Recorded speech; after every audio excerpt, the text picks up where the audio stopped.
Americans are there, and those who may have come home to the United States. We want to get a strong number as to exactly how many people are there, how many American citizens, and where they are. Just yesterday, among the many Americans we evacuated, there were 169 Americans who we got over the wall into the airport using military assets. We're also facilitating flights for our allies and our partners, and working in close operational coordination with NATO on this evacuation. For example, we provided overwatch for the French convoy bringing hundreds of their people from the French embassy to the airport. These operations are going to continue over the coming days before we complete our drawdown. We're going to do everything that we can to provide safe evacuation for our Afghan allies, partners, and Afghans who might be targeted because of their association with the United States. But let me be clear. Any American who wants to come home, we will get you home. But make no mistake, this evacuation mission is dangerous. It involves risks to our armed forces, and it's being conducted under difficult circumstances. I cannot promise what the final outcome will be, or what it will be, that it will be without risk of loss. But as Commander-in-Chief, I can assure you that I will mobilize every resource necessary. And as an American, I offer my gratitude to the brave men and women of the U.S. Armed Forces who are carrying out this mission. They're incredible. As we continue to work the logistics of evacuation, we're in constant contact with the Taliban, working to ensure civilians have safe passage to the airport. We are particularly focused on our engagements on making sure every American who wants to leave can get to the airport. Where we have been seeing challenges with Americans, for Americans, we have thus far been able to resolve them. We've made clear to the Taliban that any attack on our forces or disruption of our operations at the airport will be met with swift and forceful response. We're also keeping a close watch on any potential terrorist threat at or around the airport, including from the ISIS affiliates in Afghanistan who were released from prison when the prisons were emptied. And because they are, by the way, and make everybody understand that the ISIS in Afghanistan have been the sworn enemy of the Taliban. I've said all along, we're going to retain a laser focus on our counterterrorism mission, working in close coordination with our allies and our partners, and all those who have an interest in ensuring stability in the region. Secretary Blinken, who's with me today, met this morning with our NATO allies in consultation about the way forward, so that Afghanistan cannot be used in the future as a terrorist base to attack the United States or our allies. For 20 years, Afghanistan has been a joint effort with our NATO allies. We went in together, and we're leaving together. And now we're working together to bring our people and our Afghan partners to safety. In the past few days, I've also spoken directly with the British Prime Minister, Mr. Johnson, Chancellor Merkel of Germany, and President Macron of France. We all agreed that we should convene, and we will convene, the G7 meeting next week, a group of the world's leading democracies, so that together we can coordinate our mutual approach, our united approach on Afghanistan and moving forward. We are united with our closest partners to execute the mission at hand. We've also discussed the need to work with the international community to provide humanitarian assistance, such as food aid and medical care for refugees who have crossed into neighboring countries to escape the Taliban, and to bring international pressure on the Taliban with respect to the treatment of Afghan people overall, but including Afghan, particularly women and girls. The past week has been heartbreaking. We've seen gut-wrenching images of panicked people acting out of sheer desperation. You know, it's completely understandable. They're frightened, they're sad, uncertain what happens next. I don't think any one of us can see these pictures and not feel that pain on a human level. Now we have a mission to complete in Afghanistan. It's an incredibly difficult and dangerous operation for our military. We have almost 6,000 of America's finest fighting men and women at the Kabul airport.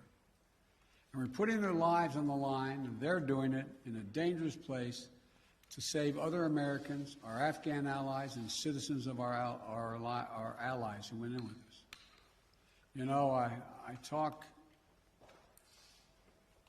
to our commanders on the ground there every single day, as I just did an hour or so ago.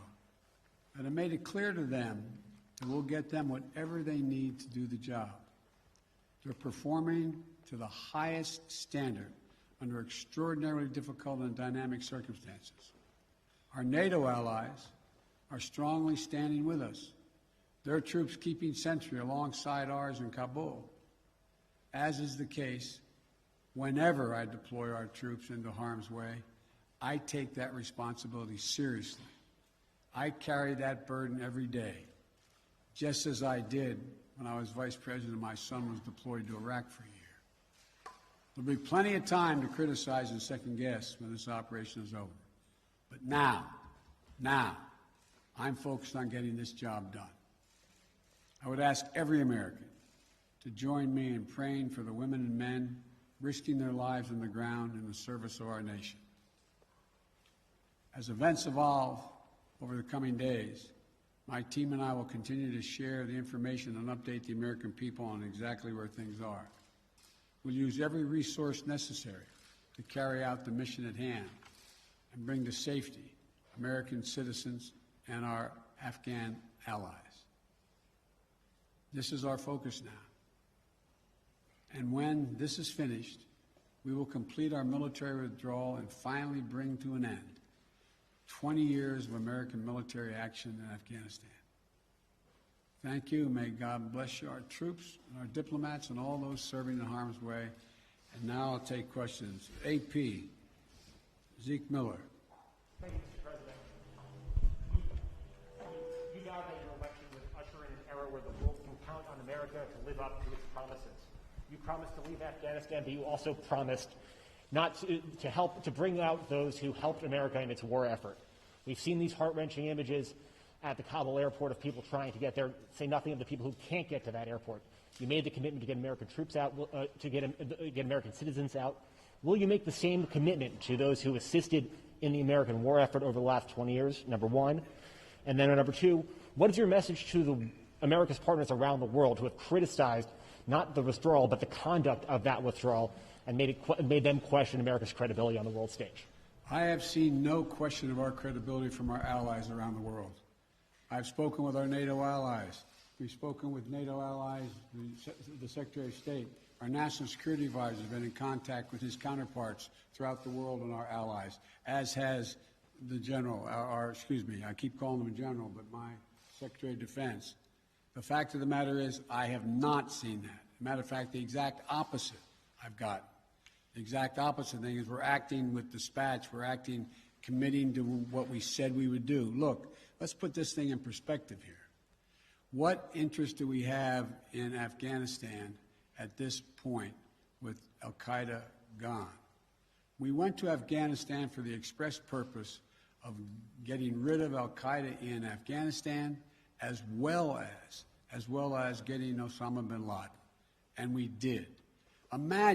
Just imagine if that attack, if bin Laden had decided with al-Qaeda to launch an attack from Yemen, would we ever gone to Afghanistan?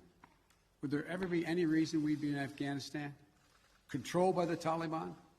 What is the national interest of the United States in that circumstance? We went and did the mission. You've known my position for a long, long time.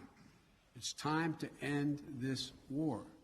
The estimates of the cost of this war over the last 20 years range from a minimum of $1 trillion to a think tank at one of the universities saying $2 trillion. That's somewhere between $150 million a day and $300 million a day. The threat from terrorism has metastasized. There's a greater danger from ISIS and al-Qaeda and all these affiliates in other countries by far than there is from Afghanistan. And we're going to retain an over-the-horizon capability that if they were to come back to be able to take them out, surgically move. So this is where we should be. This is about America leading the world, and all our allies have agreed with that. And by the way, before I made this decision, I was at the G7 as well as met with our NATO partners. And I told them all, every one of them knew and agreed with the decision I made to jointly end our involvement in Afghanistan. The first part of your question was, I can't remember now. Would you commit to the same commitment? Would you make the same commitment to bring out Afghans who assisted in the war effort? Yes, we're making the same commitment. There's no one more important than bringing American citizens out. I acknowledge that. But they're equally important almost is all those SIVs we call them, who in fact helped us. They were translators. They went into battle with us. They were part of the operation. As well as we're also trying to get out as many NGOs, non-government organizations, women's organizations, et cetera. We're doing all we can. In the meantime, Secretary Blinken and I am going to be working with our allies to see to it that we can bring international pressure on the Taliban they're looking to gain some legitimacy. They're going to have to figure out how they're going to maintain that country. And there's going to be harsh conditions, strong conditions we're going to apply, and it will depend on whether they get help based on whether or not how and well they treat women and girls, how they treat their citizens. So this is just beginning on that score. Are you willing to stay past the 31st to make that happen, to bring all the Americans out, to bring those SIVs out? I think we can get it done by then, but we're going to make that judgment as we go. Now, Justin Sink of Bloomberg. Mr. President, you just said that you would keep a laser focus on counterterrorism efforts, and that you don't see as great of a threat of terrorism from Afghanistan as other parts of the world. But if you and your administration so badly misassessed how quickly the Taliban would sweep through Afghanistan, and we no longer have an embassy there from which to run intelligence operations, how can you at all be confident of your assessment of the risk of terrorism and the ability of the U.S. to conduct over-the-horizon missions to keep it in check? Can you tell Americans that they're safe and will remain safe from terror attacks in Afghanistan? I think you're comparing apples and oranges. One question was whether or not the Afghan forces we trained up would stay and fight in their own civil war they had going on. No one, I shouldn't say no one, the consensus was that it was highly unlikely that in 11 days they'd collapse and fall and the leader of Afghanistan would flee the country. That's a very different question than whether or not there is the ability to observe whether or not large groups of terrorists begin to accumulate in a particular area in Afghanistan to plot against the United States of America. That's why we retained an over-the-horizon capability to go in and do something about that if that occurs. But in the meantime, we know what's happened around the world. We know what's happening in terms of what's going on in other countries where there is a significant rise of terrorist organizations in the Middle East, in East Africa, and other places. And so the bottom line is we're dealing with those terrorist threats from other parts of the world and failed states without permanent military presence there. We have to do the same in Afghanistan. Sir, just on that initial assessment, we learned over the last 24 hours that there was a dissent cable from the State Department. Sure. Saying that the Taliban would come faster through Afghanistan. Can you say why, after that cable was issued, the U.S. didn't do more to get Americans out? Got all kinds of cables, all kinds of advice. If you notice, it ranged from this group saying that they didn't say it'd fall when it did fall, but saying that it would fall, to others saying it wouldn't happen for a long time and they'd be able to sustain themselves through the end of the year. I made the decision. The buck stops with me. I took the consensus opinion. The consensus opinion was that, in fact, it would not occur if it occurred until later in the year. So it was my decision.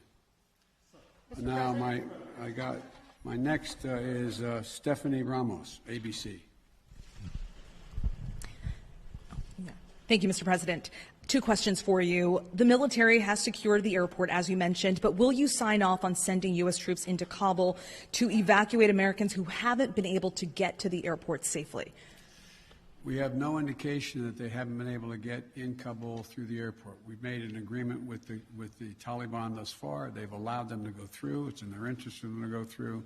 So we know of no circumstance where American citizens are carrying an American passport are trying to get through to the airport. But we will do whatever needs to be done to see to it they get to the airport. And one more, Mr. President. Last month, my colleague Martha Raddatz interviewed Abdul, an interpreter who was on the front lines with U.S. forces in Afghanistan. Overnight, we received a photo of Taliban militants coming to the door of his home, literally hunting him down. Thankfully, he was able to escape, but he is obviously still in mortal danger. What would be your message to Abdul, his wife, and his 3 young daughters? We want you to be able to get to the airport. Contact us. We'll see whatever we can do to get you there. We've got to get you out. We are committed to deal with you, your wife, and your child, to get all 3 of you out of Afghanistan. That's the commitment.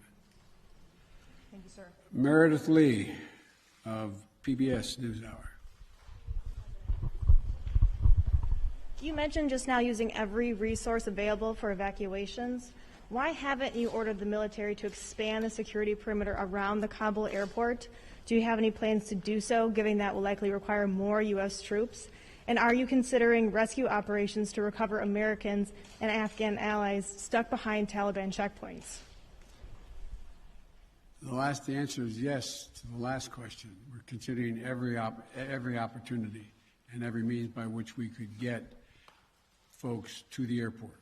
That's number 1. Number 2, the reason why we have not gone out and started and set up a perimeter way outside the airport in Kabul is that it's likely to draw an awful lot of unintended consequences in terms of people who, in fact, are not part of the Taliban. We've been in constant contact with the Taliban leadership on the ground in Kabul, as well as the Taliban leadership at Dahou.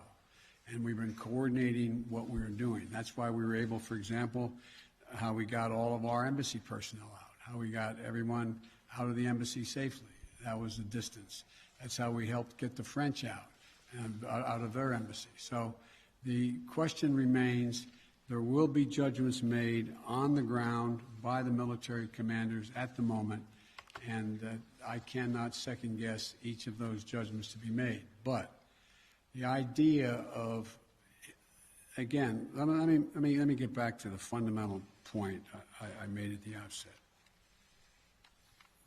When the decision was made by me and it was made some time ago, and I ran 4 presidents saying I wanted to get us out of Afghanistan. One of the things that is a reality is people now say to me and to others, and many of you say it on air, that why did we have to move because no Americans are being attacked? Why did we withdraw those? Why did we agree to withdraw 2,500 troops? No Americans are being attacked. As I said before, the reason they weren't being attacked was part of an agreement that Trump had made a year earlier. We will leave by May 1st, he said, as long as there's no attack on Americans in that year period. Number 1. Number 2, the Taliban was taking large swaths of the countryside, north and south. None of the major areas, none of the major points of the capitals of each of these provinces. But they were all over the country. And the idea that if I had said on May the 2nd or 3rd, we are not leaving, we are staying, does anybody truly believe that I would not have had to put in significantly more American forces, send your sons, your daughters, like my son was sent to Iraq, to maybe die, And for what? For what? So the only rational thing to do, in my view, was to set up and pre-position American forces for the purpose of evacuation, and the aircraft to pre-position those ahead of time so that we would be able to begin the process of evacuation of American citizens, SIVs, and others who helped us. The last point I'll make is this. Look, if we had decided 15 years ago to leave Afghanistan, it would have been really difficult. If we decided 5 years ago, if we continued the war for another decade and tried to leave, there's no way in which you'd be able to leave Afghanistan without there being some of what you're seeing now. But what we've done so far is we've been able to get a large number of Americans out, all our personnel at the embassy out, and so on. And thank God, so far, knock on wood, we're in a different position. Scott Detrow. Scott, NPR. Thank you, Mr. President. I just want to follow up on something you said a moment ago. You said that there's no circumstances where American citizens cannot get to the airport. That doesn't really square with the images we're seeing around the airport, with the reporting on the ground from our colleagues who are describing chaos and violence. Are you saying unequivocally that any American who wants to get to the airport is getting there and getting past the security barrier and to the planes where they want to go? I thought the question was, how can they get through to the airport outside the airport? And the answer is, to the best of our knowledge, the Taliban checkpoints, they are letting through people showing American passports. Now, that's a different question when they get into the rush and crowd of all the folks just outside the wall near the airport. That's why we had to, I guess, was it yesterday or the day before, we went over the wall and brought in, how many? 169 Americans. So it is a process to try to figure out how we deal with the mad rush of non-Americans, those who didn't help, those who were not on the priority list, just any Afghan to be able to get out of the country. And so my guess is that no matter what, under what circumstances there's not a whole lot of Afghanis, there's a whole lot of Afghanis that just as soon come to America, whether they're any involvement with the United States in the past at all, rather than stay under Taliban rule or any rule. So what I was saying is that we have an agreement that they will let pass through the checkpoints that the Taliban control. They've let Americans through. But given this, given the negotiations with the Taliban, the scenes that we're seeing, can you just fully explain why the plan wasn't to go ahead with these evacuations of both Americans and allies before the drawdowns began, before Bagram was closed, looking back several months? Because whether it was now or several months from now, there seems to be a broad consensus that the Taliban would make these gains, and these would be needed at some point. Well, yeah, at some point. But the point was that although we were in contact with the Taliban and Doha for this whole period of time, at some point wasn't expected to be the total demise of the Afghan National Force, which was 300 persons. Let's assume the Afghan National Force had continued to fight and they were surrounding Kabul. Be a very different story. Very different story. But the overwhelming consensus was that they were not going to collapse. The Afghan forces, they were not going to leave. They were not going to just abandon and then put down their arms and take off. So that's what happened. Thank you very, very much. Thank you. Why do you continue to trust the Taliban, Mr. President? Why do you continue to trust their pledges, Mr. President?